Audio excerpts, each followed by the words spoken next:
start. Would you mind if I expanded on the charity question? Go for it.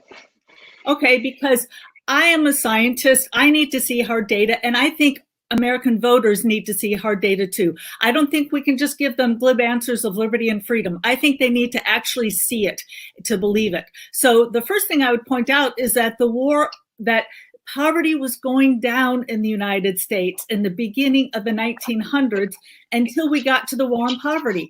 And then we put the war on poverty into place. And once again, government does not do a good job and it slows it down. And a lot of people are critical and they say, well, but it kept going down. Well, that's because the programs weren't implemented for years.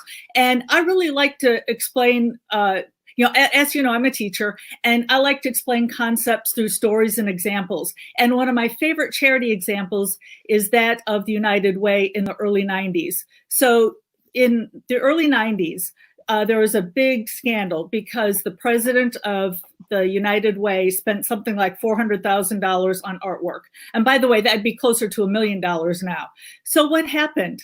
Donors stopped donating. They said, we don't want the money to go to your artwork. We want it to go to poor people who need help. So donations went down. So United Way had to clean up their act to continue to get donations. Now, if you look at the federal government, if you give money to the federal government to help people and they do a lousy job, what do? They just raise taxes.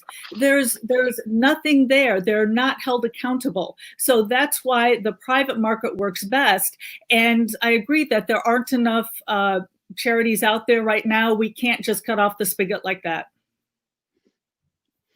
And speaking of the spigot, John, let me ask you, there are people now who say, I need my $800 a week unemployment check and my